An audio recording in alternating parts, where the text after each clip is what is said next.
Hi, this is John Linneball from John Linneball Tutoring, and this is SAT Essay Writing on September 10th, 2020. You can reach me at john@johnlinneball.com, and my office number is 415-986-7355, www.johnlinneball.com. All right, here we go.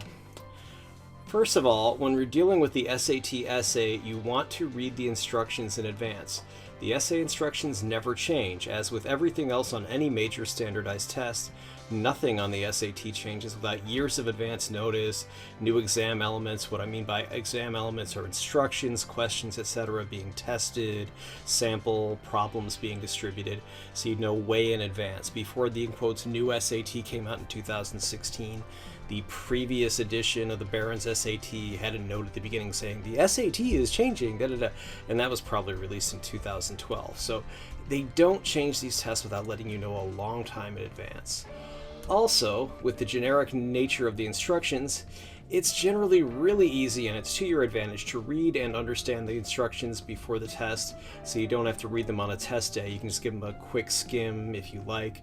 They're always going to be the same. It's just going to change based on the author's name and the name of whatever you're reviewing. So the instructions actually tell you all you need to write a great SAT essay. Well, not really everything, but most of it. It will actually help you write the introduction and everything. So the beginning instructions is going to say, as you read the passage below, consider how the author, in quotes, uses evidence such as facts and examples to support claims, reasoning to develop ideas and evidence, and stylistic or persuasive elements such as word choice or appeals to emotion to add power to the ideas expressed. Don't believe me? That's okay. Here, this is sample essay number 5. You can download this from the SAT website, the College Board. So this is literally, you just go, as you read the passage below, consider how Eric Kleinenberg uses evidence such as facts or examples to support claims, reasoning to develop ideas and connect claims and evidence, stylistic or persuasive evidence such as word choice or appeals to emotion to add power to the ideas expressed. So they say it's adapted from Eric Kleinenberg, Viewpoint Air Conditioning Will Be the End of Us, copyright 2013 by Time Incorporated, originally published July 17, 2013. So the fact that it's a specific weekday, that sounds like this is probably from Time Magazine, a weekly news magazine that comes out. And if you do read this, it reads very much like something out of Time Magazine. So what we do now is we can go back to this and we can go, these are called Ethos, Logos, and Pathos. Ethos is going to be evidence such as facts and examples to support claims. Logos is logic, so that's reasoning to develop ideas and evidence. So logos looks like logic, probably the same root word, so you should be able to understand that. Stylistic and stylistic or persuasive elements such as word choice or appeals to emotion to add power to the ideas expressed. That's pathos or pathos, I'm not sure how it's pronounced. Anyway, if you know these terms, and you should use them on the SAT, make sure you define them for the grader so they know you didn't just memorize them without really learning their meanings. Anybody can spit out ethos, pathos, and logos. It's going to be a problem if someone asks you, oh, so tell me what pathos means. And you're like, well, I don't know. I think it's evidence or reasoning or so, they're going to say, okay, you obviously don't know. So make sure you know those. It's pretty easy. So we usually just see them listed as ethos, pathos, and logos, but the College Board listed them in a different order, probably to see if you know how to handle it. So the instructions will give you an introduction. You can actually write a decent but not truly great introduction or intro to an SAT essay without actually doing more than reading the instructions at the beginning and end of the passage. Why? Because look, every passage you're given to analyze on the SAT is a persuasive essay. It's something that you see written like a newspaper editorial or a magazine kind of little opinion piece designed to convince the reader, that would be you, of whatever point the author is trying to make. And even better and easier for you, doing your job as junior literary critic, which is what you're supposed to be doing on the SAT essay, the SAT lists the author's point in the instructions after the passage. No, really, they do. I'll show you in just a second. So you could write a reasonably acceptable introduction or a conclusion or both for the SAT essay without reading more than the instructions. hey, lots of book jacket summary teaser writers, you know, you at a store, you want to pick up a little paperback book to read at the beach or something like that. You know, it has inside or on the outside cover a very brief little synopsis summary of what goes on in the book, and then when you read the book sometimes you find it's not exactly. That's because these writers, they literally just read the first, I don't know, 2 or 3 chapters and the last 2 or 3 chapters, so they may or may not get it right. This method isn't unheard of. They're just looking to get something on there very quickly. So I'm going to show you, as I promised. At the end of this same essay that I referred to before, it says, write an essay in which you explain how Eric Kleinenberg builds an argument to persuade his audience that Americans need to greatly reduce their reliance on air conditioning. In your essay, analyze how Kleinenberg uses one or more of the features listed in the box above, or features of your own choice, to strengthen the logic and persuasiveness of his argument. Be sure that your analysis focuses on the most relevant features of the passage. Your essay should not explain whether you agree with Kleinenberg's claims, but rather how Kleinenberg builds an argument to persuade his audience. So what we can do here is we can literally just go and start this thing and say, all right, in the persuasive essay magazine opinion article, and let's see, what's the name of it? The name is the name is, okay, viewpoint, air conditioning will be the end of us. Okay, so I can cheat, you can't, ha ha ha. I get to copy and paste. Anyway, you know, you'll have to also do this by hand unless you have some sort of reasonable accommodation. Alright, so let's italicize that. Okay, viewpoint, air conditioning will be the end of us. And we can italicize that and take off the quotes. I guess you won't be able to do that. Fine, just, you know, make sure. Just make sure that you put quotation marks when you're quoting to something like a magazine article. If it's longer like a book, then underline it. Anyway, viewpoint, air conditioning will be the end of us. Okay. Eric Kleinenberg argues. Oh, I put Kleinenberg. Okay. Kleinenberg. Let me see if I got that right. Yep. Okay, we got Eric Kleinenberg. So, uses ethos, pathos, and logos to create a persuasive argument, not persuasive, sorry, persuasive argument that, alright, so what is the thing that he's arguing here? Persuasive argument that, okay, Americans need to greatly reduce their reliance on air conditioning. Okay, there we go. Copy and paste. And we'll take out that T. That Americans need to greatly reduce their... Da-da-da-da-da. And what I would do here is, if you're going to do this, leave space after ethos, you know. I'm going to say, put example here. Don't do that on your real test, just leave a space. Pathos. Okay, we'll just do put example here, put example here. And we can even do in the form of.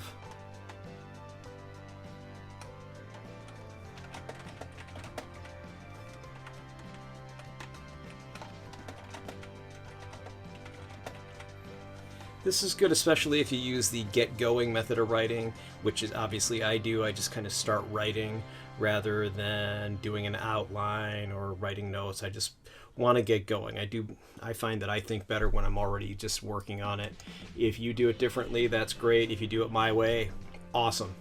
So I think under time pressure, this is the way that I'm going to do it. I don't have all day to do these things. So, all right, so the first thing we say, okay, earlier this week, as the temperature in New York City hit the upper 90s and the heat index topped 100. Okay, so fine. Let's start with Ethos. Okay, Kleinenberg uses Ethos in the form, uses Ethos in several forms to support his argument that Americans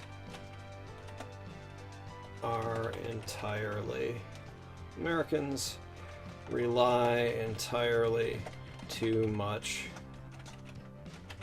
upon air conditioning. He cites two temperatures being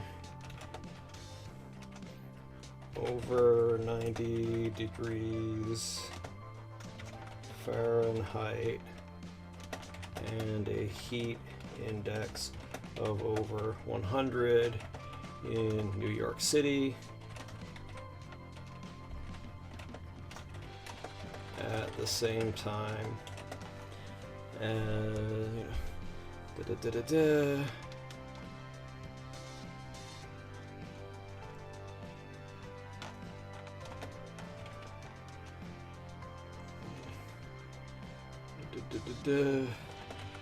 causing bizarre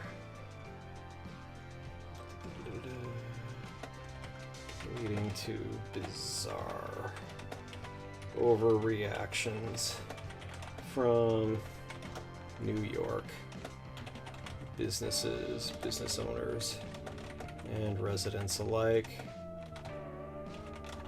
such as the now banned practice of, if we look here, okay, practice, okay, well, if we go down, okay,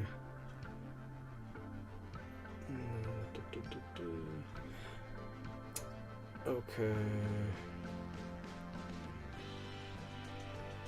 so there's that expectation. All right, so New York City prohibited stores from pumping Arctic air out onto the city sidewalks in an attempt to lure customers while burning through fossil fuels in suicidal fashion. So, okay, the now banned practice of pumping cold air from air conditioning onto the streets of Manhattan. Well, just of New York City. New York City. Okay, of air conditioning, of AC. Okay. And Arctic.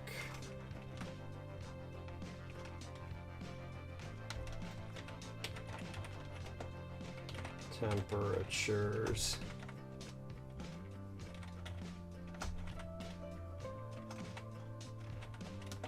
In air-conditioned movie theaters, stores, and private homes. And yes, the autocorrect works on my word processor, but won't work if you're writing it out by hand. But anyway, and insights as evidence of excessive energy use that leads to short-term gains, or a short-term solution to the problem of climate change. Okay.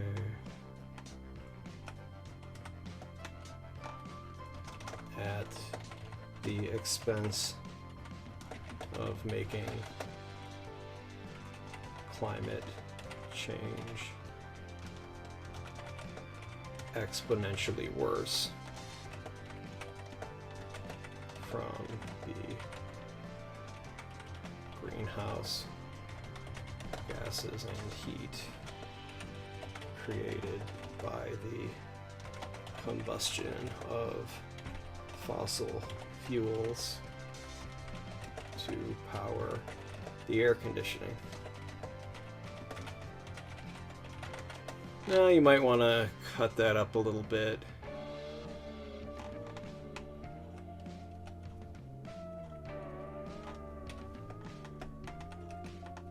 So we can say that excessive use of energy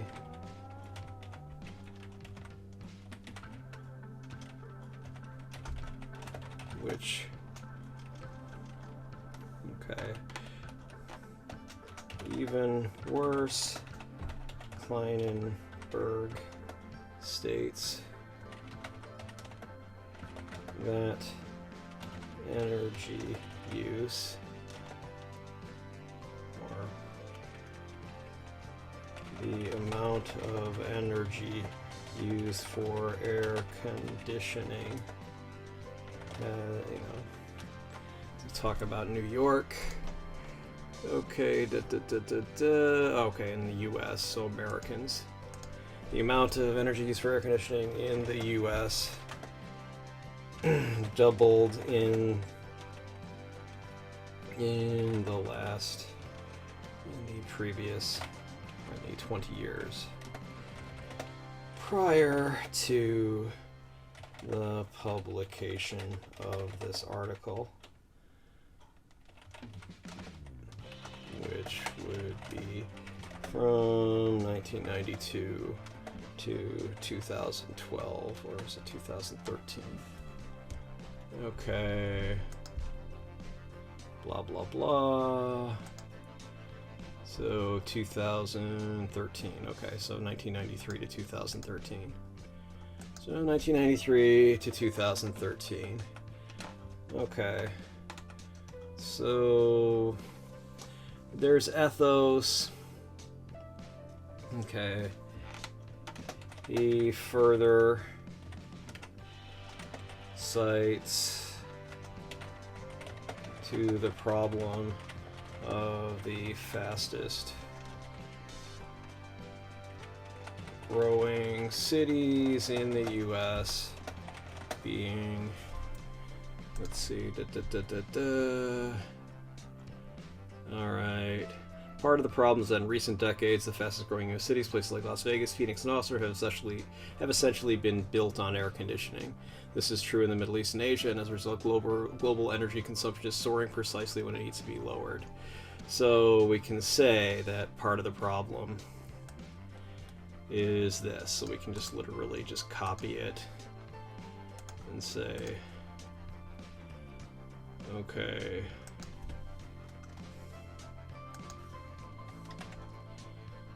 further states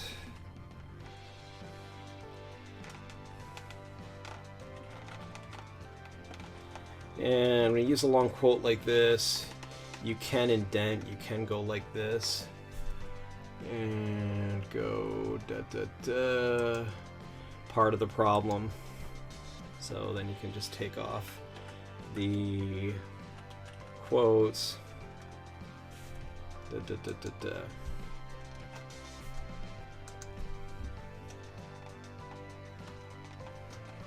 Obviously, Kleinenberg relies greatly upon convincing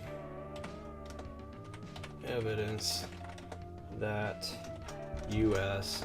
and global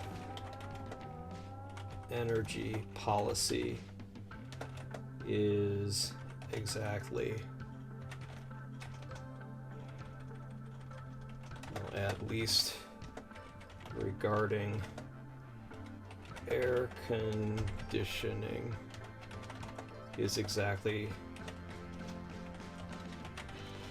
the opposite of what it should be. Okay. You can say, you know, doesn't cite to a lot of official sources, but okay, well, he does say a utility provider issued a heat alert and advised customers to use air conditioning wisely. Okay. He also includes his utility provider's suggestion that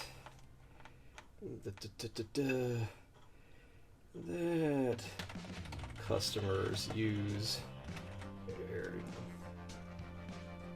air conditioning wisely. His utilities providers vague and ineffectual suggestion wisely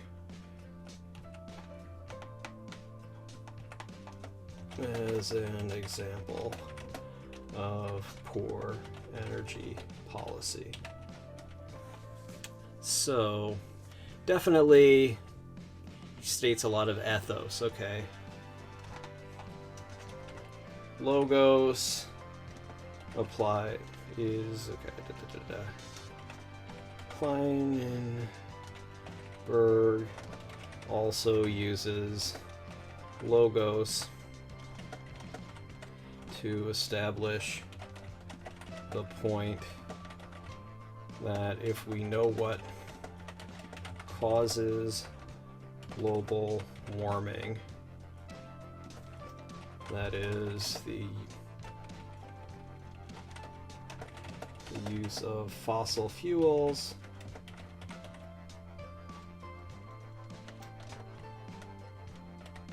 but we pursue short-term solutions that simply worsen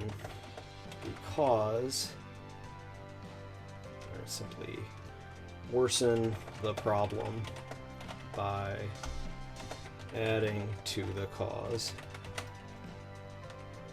that is, using air conditioning powered by fossil fuels.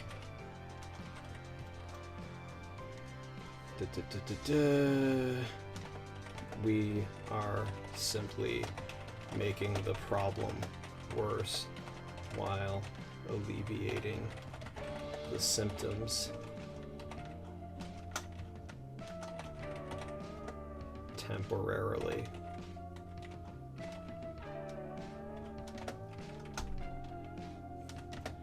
By anyone's logic, a solution that actually exacerbates the problem in the long term is no solution at all. Okay, so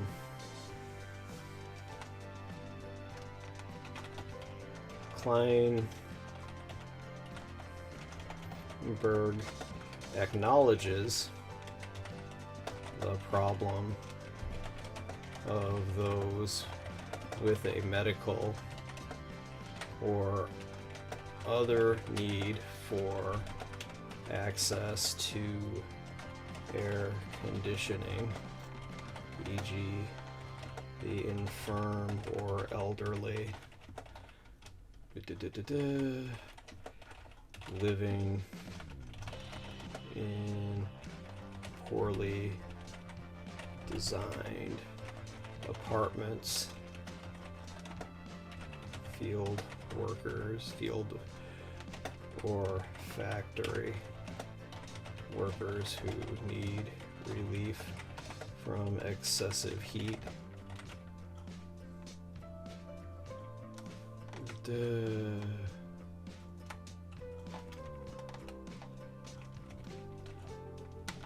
But points out, and he does. I know I didn't show you, but talks about here.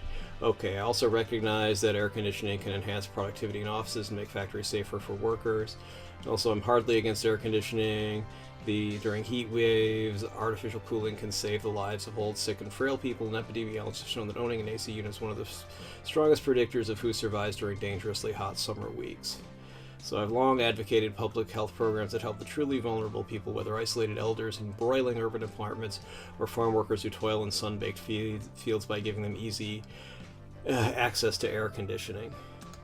So that points out that much of the air conditioning used in the U.S., most of the air, we'll say most of the air conditioning used in the U.S. is excessive and meant only for comfort, not to protect, not for the preservation of life, of human life.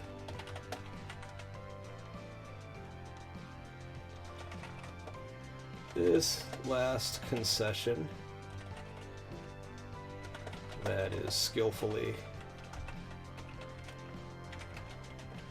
used to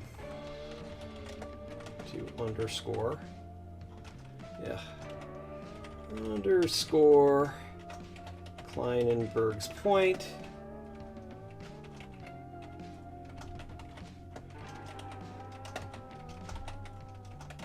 makes very skillful use of imagery and powerful word choice. The author describes the apartments used by the elderly in need of access to air conditioning as broiling. The fields worked farm workers toil in as sun-baked.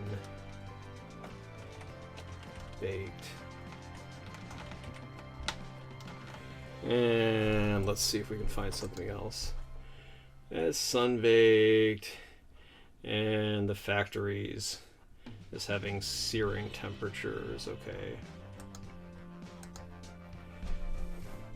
And factories and poorly designed offices as exposing workers to searing temperatures.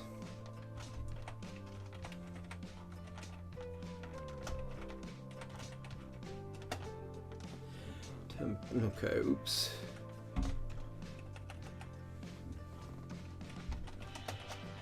It sounds as though these unfortunate people are being cooked alive by the heat, excessive heat.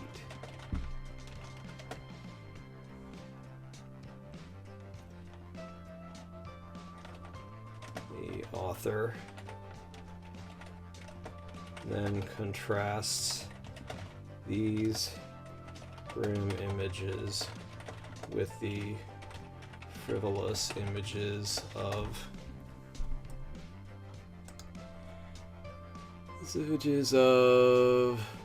converting homes, offices, and massive commercial outlets into igloos on summer days, regardless of how hot it is outdoors.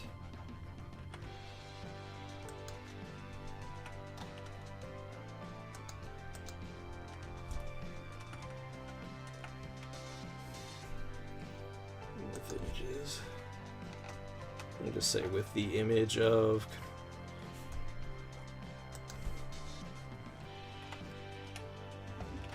conveying a frivolous and wasteful sense use of energy.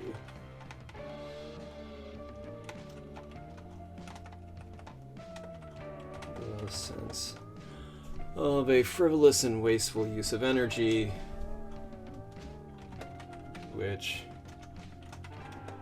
will lead to global warming for no reason. Okay, so, oh dear, got a little misspelling there. Elderly. So, alright, so we've got Ethos, Pathos, Logos. Okay, so we're going to use Ethos in the form of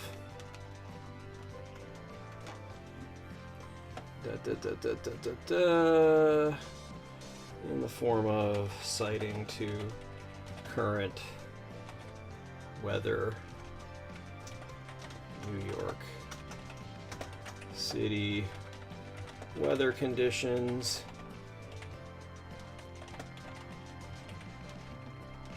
Of wasteful uses of air conditioning.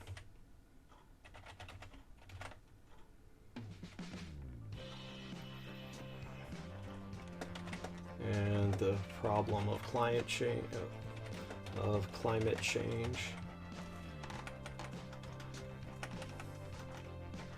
and the generally known problem of climate change. Pathos in the form of images of frivolous air conditioning use.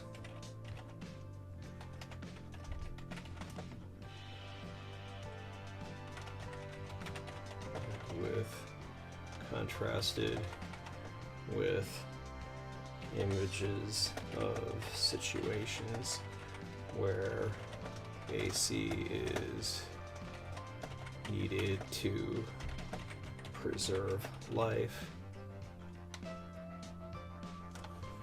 Okay. Yeah. Contrasted. Okay. And one thing you can do if you want to use an abbreviation like AC, just put it in parentheses, quotes like that, so then they know that when you write AC, you mean air conditioning. That's perfectly okay. Where AC is needed to preserve life. And logos in the form of logical reasoning,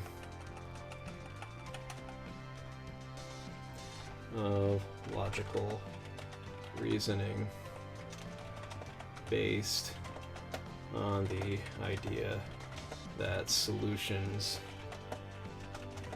to a problem should not merely alleviate symptoms of the problem. In the short term, only to make them worse. Worse in the long run. In the long run. Okay. Then we can say Kleinenberg, while conceding that. Okay, so if we see here, we have Kleinenberg talks about, okay,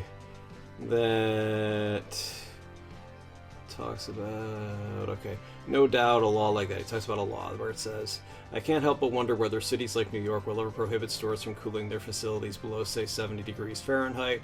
No doubt a law like that would raise even more objections than Mayor Michael Bloomberg's attempt to ban big sodas, but it might well be necessary if we can't turn down the dial on our own. So... Okay. You know, it talks about burning through in a suicidal fashion, burning through, okay. So...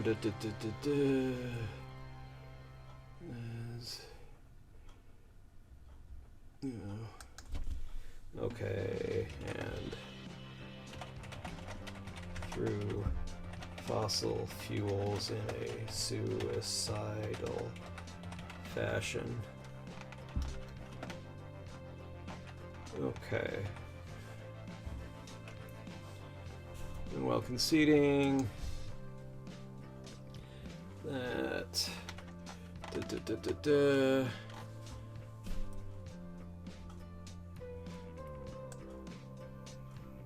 we'll take out the while conceding, and basically Kleinenberg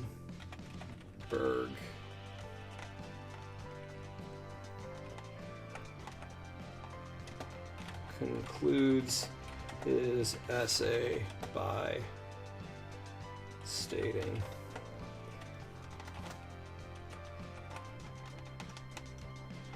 I can't help but wonder, so we can indent again. And okay. So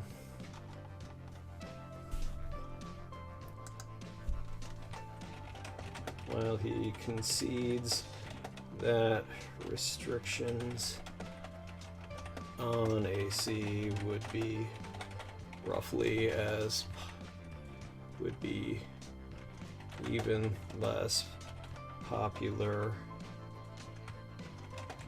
than a mayor's limit on soda cup sizes.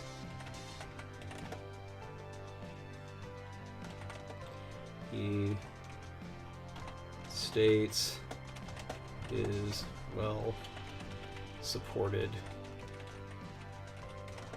opinion that limits on AC may be necessary to mitigate global warming if people cannot be relied upon to use their own common sense measures to conserve energy.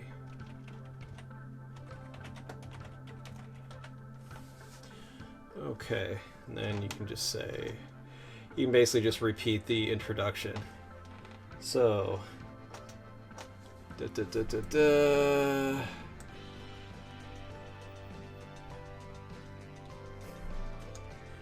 literally just go, okay.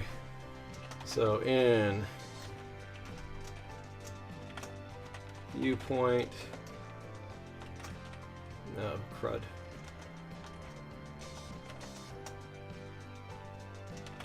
Viewpoint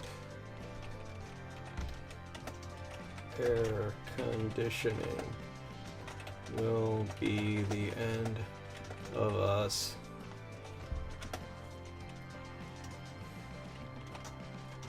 Eric Kleinenberg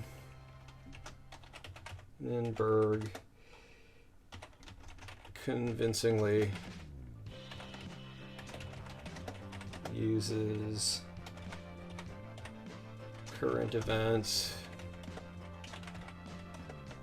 and science and common sense observations about everyday human behavior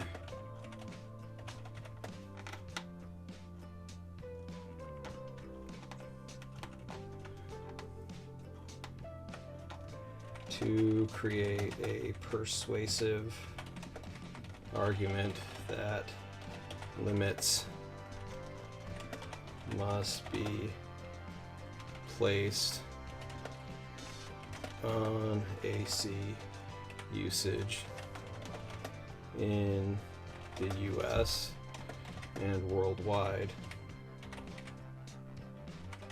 perhaps by law, if people will not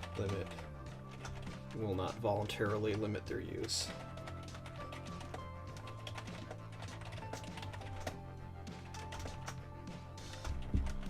Okay, and as you can see, I'm typing very well here. To create a persuasive, argument that limits must be placed on AC usage. Uses current, okay. Uses current events, okay, so that would be ethos. You just put in parentheses.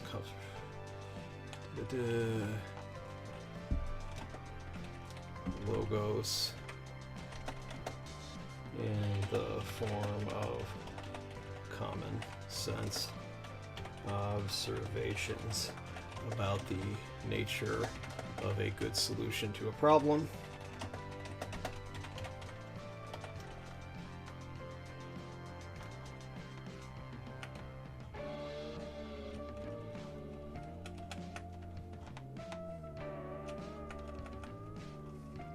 And we'll just put that in parentheses. And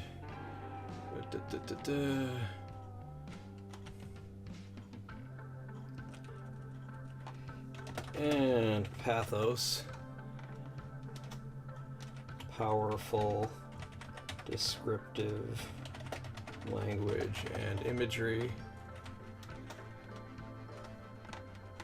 to create a persuasive argument that limits must be placed on a worldwide process with their AC use. It is indeed a grim picture. Kleinenberg.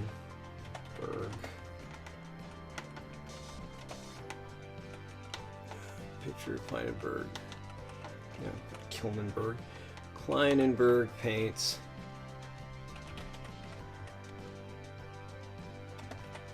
hopefully we can keep this picture from becoming reality.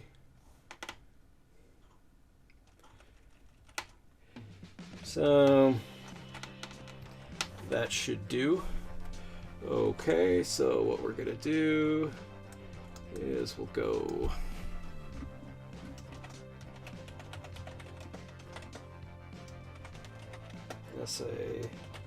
SAT number 5. Okay. So then we've got that. And going back to this thing. All right. So you can actually write a decent but not truly great introduction without it. Obviously, we had to go and read all the other things to come up with a reasonably decent essay. So as we said, the end box gives you the main point. Literally, it tells us that in your essay, analyze how Kleinenberg uses one or more of the features listed in the box above, or features of your own choice, to strengthen the logic and persuasiveness of his argument. Okay, so I skipped the part that gives you the main point. It says, Eric Kleinenberg builds an argument to persuade his audience that Americans need to greatly reduce their reliance on air conditioning. So again, we can see right up in here that, okay, to preserve life, and it's in the idea that problems to create a persuasive argument that Americans need to greatly reduce their reliance on air conditioning. Okay, this is certainly not the best essay I've ever written in my life, but it should be good enough to get a top grade on the SAT. They know that you're writing this under time pressure, etc. So, just rewrite the instructions. Obviously, you just saw that we don't just rewrite the instructions. You will need to provide actual examples in the body paragraphs, the ones between the introduction and the conclusion, and it's a good idea to refer to them in the introduction and the conclusion. If you don't know where to start in the body paragraphs, literally just pick one of the big three, the ethos, pathos, or logos, and explain how the author uses them persuasively. So, we started with ethos, as you saw. And, the first, as I say, news reports, commonly known facts, history. News has been called the first draft of history. Moral statements, rules, laws, statistics, scientific facts, basically anything most people would accept as true and coming from an authoritative source. Now, pathos, its word choice, its rhetorical tricks or techniques, and generally appeals to emotions. So you can think of something that's pathetic, is sad, or weak, to the point it appeals to your sense of pity. So you can think, when you think of pathos, you can just think of somebody that's pathetic and sad. But the emotion to which the author appeals can be anything. It can be pride, love, happiness, jealousy, moral outrage. Anything like that can be pathos. It's something that has images. It's supposed to appeal to your emotions. Now logos is just straight up logic. Usually the logic in these passages is straightforward. Once you have facts, opinions, emotions, or morals that are the ethos or the pathos, ethos being kind of facts or, very commonly accepted opinions or morals. Pathos, it's going to be more emotional or, an appeal to a moral that doesn't seem to have as strong a background in, common sense facts. That might be more pathos, But anyway, once you have those, whether they're factual or emotional, you can apply logic to those facts, opinions, emotions, or morals to get a result. For example, if you believe something is wrong, then you shouldn't do it. Well, logically, you can take the contrapositive and say, well, okay, if you did it, then either you are a hypocrite, that you're a bad person who did something wrong, or it's only wrong when, other people do it, that makes you a hypocrite, or it's not really wrong because, you believe something is wrong, shouldn't do it. Well, if you did it, then I guess either it's not really wrong, so it's something you should do, so it's not really wrong, or etc. Or you're just a hypocrite, you're a bad person. So what if you don't like the passage? Well, welcome to the SAT. Much like other standardized tests that ask you to evaluate or utilize materials, some of the materials will be designed to offend or at least mildly annoy some people. Believe me, any kind of performance test that you take, especially for a professional license or something like that, they might purposely give you a case that you might run into in the practice of that profession that is offensive or shocking. So don't fall into the trap of arguing against the author. I had a student who had to answer a question that was about whether school uniforms should be required in school. Being a typical teenage kid, she was very, very strongly against being forced to wear a school uniform. I'm sure made a wonderful argument. Trouble is she did not analyze the way that the ACLU made its argument. She just was like, yeah, go ACLU, you're right. So you don't want to be that person, or if you think the point is stupid and the person is either stupid, crazy, a liar, getting paid to lie, something like that, some combination of those characteristics, just point out the problem and explain the passage could be stronger if that problem were fixed.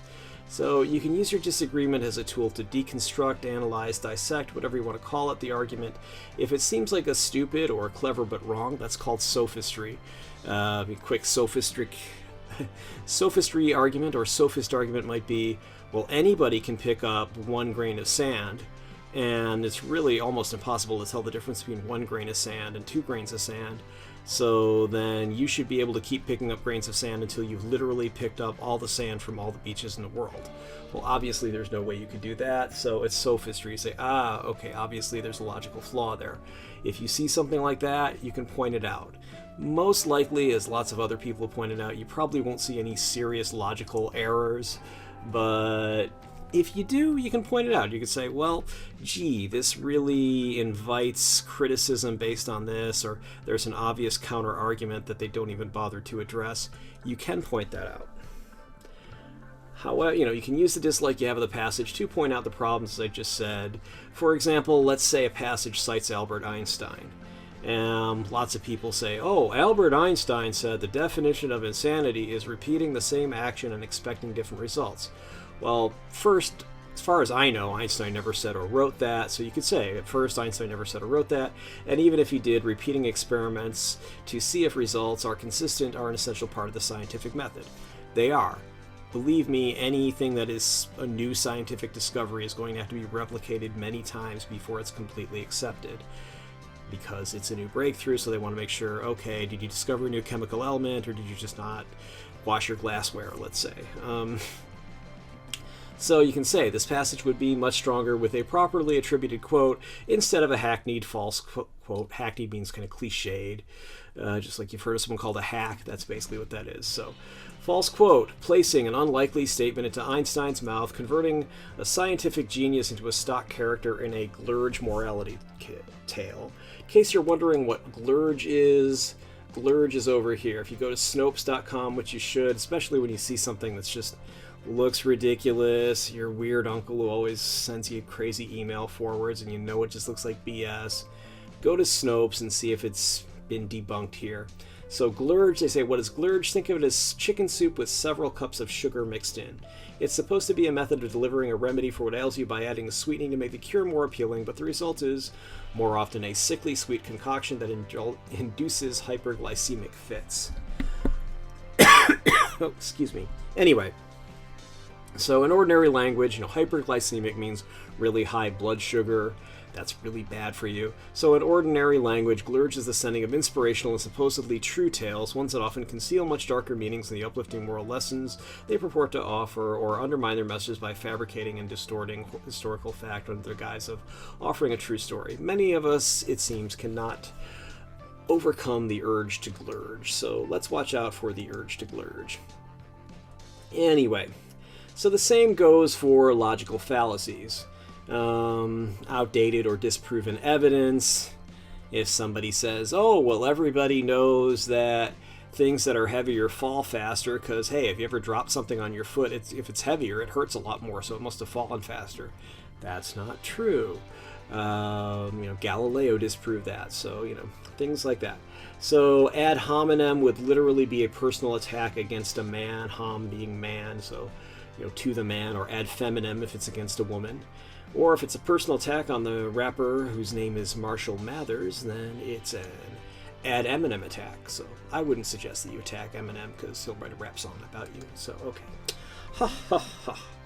Anyway, so you do want to save this whole problem thing for last, because as it says, your assignment is not to explain whether you agree with the author's claims, but rather to explain how the author builds an argument to persuade his audience. Okay, or if it's a female author, it'll say her audience. So I just put these in brackets because, well, this "to" was needed to make it clearer, and the author's name is obviously going to be different on every SAT essay assignment. So, according to the directions, so make sure that you explain everything the author does right, then point out what he or she did wrong if you have time. You probably won't have time, but if you do, hey, it's got to be bonus points if you can say, well, yeah, this is well constructed, but seems to be hiding a few flaws, etc. Might be something also that, notice Time magazine doesn't spend a whole lot of time citing, no pun intended, a lot of time citing to authoritative sources. It's either things that everybody already knows about, or they're just, trust me, it's true. Anyway, so did you find this video useful? If you did, please like it and subscribe to this channel. Neither action costs you anything, and you'll be alerted about my new videos. Why do I care? Well, it's really simple. YouTube does not let me share any ad revenue unless I have 1,000 subscribers and 4,000 hours of view time in a year.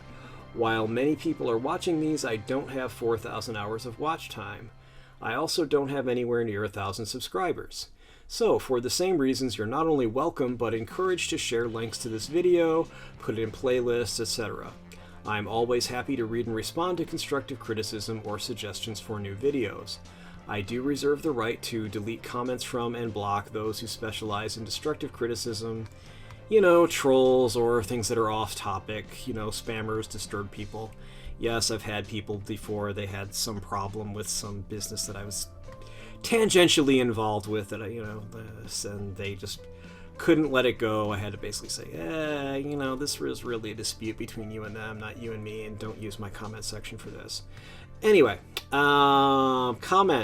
contact me. Cell phone is 415-623-4251. Feel free to call me. If you want to text me, you can also text me, 415-623-4251. John@johnlinnebaugh.com. Happy to correspond with you by email. Mail, regular snail mail, 1859 Powell Street, number 109, San Francisco, California, 94133. Thanks for watching. Copyright issue. I don't think I've used your copyrighted material. If you think I did, I think it's fair use.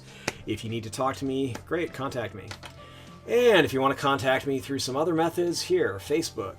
You can see www.facebook.com/Linnebaugh Tutoring, instagram.com/john.linnebaugh.tutoring, my office phone number 415-986-7355, email john@johnlinnebaugh.com, website johnlinnebaugh.com or johnlinnebaughtutoring.com. I'll put it on one of these end screens one of these days. Anyway, and also my new locals.com site, testpreparation.locals.com. That is going to have most, if not everything, that's on the YouTube channel. And I am still developing some exclusive content for people who subscribe to that. So please, anyway. Also, you always can help me out by donating through PayPal and things like that, Patreon. All right. Okay, hope you are having a good day.